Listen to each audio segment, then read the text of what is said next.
Kecil saya mondok. Pernah saya mondok di salah satu pondok hanya 1 malam karena masih kecil saya nggak kerasan. Sehingga semalam saya nangis. Akhirnya saya dipindah pondok. Alhamdulillah di pondok yang kedua saya betah sampai 3 tahun. Setelah itu saya pindah pondok lagi bertahan sampai lebih 10 tahun. Kemudian saya ditugasi oleh kiai saya untuk membuat cabang pondok pesantren. Yang akhirnya salah satu kiai saya dawuhnya dengan bahasa sindiran. Mosok kon ngernet terus. Saya tafsiri sendiri, tak ramal sendiri, oh kiai ini sudah enggak mau saya bantu, saya disuruh mendirikan pondok sendiri.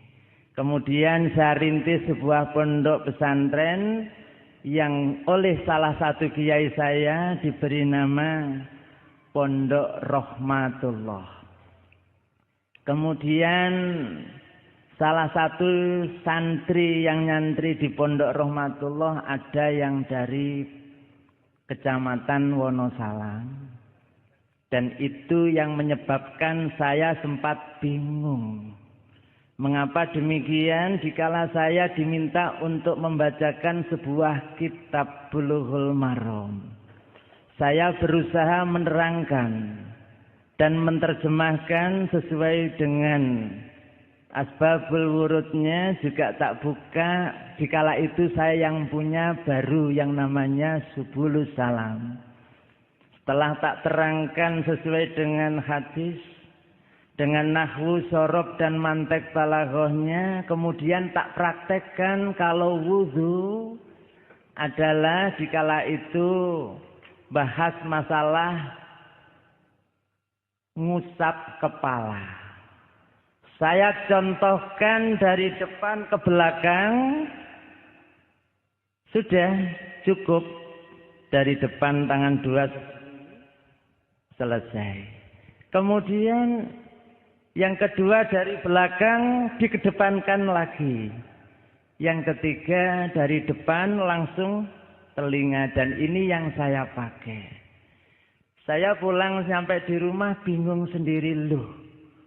Saya nerangkan sesuai dengan hadis yang Rasul contohkan dari berbagai riwayat dan beberapa hadis seperti itu. Tapi wudhu saya kok gini? Kok seperti kinjeng cewek? Saya bingung sendiri. Akhirnya saya tanyakan dengan orang-orang yang benar-benar ngerti agama. Saya nanya, sebetulnya yang benar ini wudhu saya dulu apa hadis ini? Dia menjawab, yo hadisnya ya mosok pinter sampean karo Nabi. Akhirnya saya harus berubah. Yang lain juga demikian pula, dikala saya menerangkan tentang masalah sholat, dikala takbir setara dengan bau. Kemudian menaruhnya tangan kanan ditempelkan tangan kiri dan ditempelkan di dada. Yang kedua, ini bisa setara dengan telinga. Kemudian tangan kanan memegang pergelangan tangan kiri, bersedekap, ditaruh di bawah dada, di atas pusar. Yang ketiga, bisa menggabungkan antara telinga dan bau, kemudian menaruhnya bisa tangan kanan untuk memegang lengan ini, kemudian seperti itu. Tapi yang saya amalkan kok kadang-kadang pakai gini, tapi naruhnya kanan dulu jadinya muter. Ini tak cari dasarnya sampai saat ini belum ketemu yang muter seperti itu. Mungkin hadirin tahu hadisnya, tolong tunjukkan saya tak begitu lagi itu ya. Karena saya belum menemukan dasar sehingga saya tinggalkan. Dan ada lagi saya juga mengangkat tangan, kemudian tidak sekedar muter tapi penceng gini. Iya, ternyata itu tak cari dasarnya sampai sekarang yang sahih enggak ada. Kemudian tak tinggalkan. Demikian pula saya nyari hadisnya masalah pujian sebelum iqamah setelah azan. Sampai saat ini juga belum tak temukan. Demikian pula masalah zikir di komando juga belum tak temukan. Akhirnya itu saya terus mengharuskan saya berubah walaupun sudah terlanjut rambut saya ini berubah menjadi putih. Biyen yo ganteng kayak sampean Mas. Saiki berhubung rambutnya putih ya hilang gantengnya. Hadirin jamaah rahimakumullah, dan saya berubah itu sampai di masjid saya ini enggak pakai wiritan di komando, beduknya juga enggak dibunyikan, tapi masih ada sampai sekarang. Dan tidak pakai pujian enggak jadi masalah, enggak digegeri wong. Giliran saya mulai tidak mau menghadiri acara 3 harian, tidak mau menghadiri acara 7 dinan, ternyata tak cari hadisnya selamatan 7 harian enggak ketemu. Yang ada 7 harian itu ternyata sepasaran bayi yang di Jawa yang menurut Islam adalah akikoh. Itu tak temukan. Ya. Kemudian yang selamatan mulai 3 hari sampai haul, sampai di buku ini yang ditulis oleh teman kita yang alumni Pondok Langitan namanya Mahrusali. Iya, di buku ini ditulis, ya. Saya kalau nggak pakai kacamata ini nggak kelihatan. Biyen yo tajem nyawang wong ayu ngono iso. Sekarang nggak bisa kalau nggak pakai kacamata. Makanya saya nggak pakai. Saya khawatir nanti roh wong ayu. Iya. Kalau baca saja pakai kacamata. Hadirin jamaah rahimakumullah, ini tak bacakan Muktamar NU ke-1 di Surabaya tanggal 13 Rabiul Tsani 1345 Hijriah 20 Oktober 1926 Masehi menyatakan bahwa selamatan setelah kematian adalah bid'ah yang hina. Saya mulai dulu ya ini yang saya pegangi itu. Ternyata saya tadi bawa juga orang yang sangat berjasa dengan Hindu di tempat saya sana, namanya Pak Slamet. Tadi yang jalan pakai pakaian putih tadi. Iya. Dia mengatakan selamatan syirik. Saya nggak terima kalau dikatakan itu syirik setelah dia ngaji, kemudian tahu Islam. Dia duluan menyatakan syirik. Saya tetap berpegang keputusan Muktamar Nahdlatul Ulama.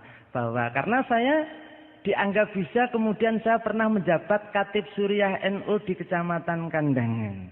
Kemudian digeser ke Akwan Suriah Kecamatan NU Kandangan. Yang penting kita menjaga iman kita jangan sampai tercoreng dengan yang namanya sepasaran.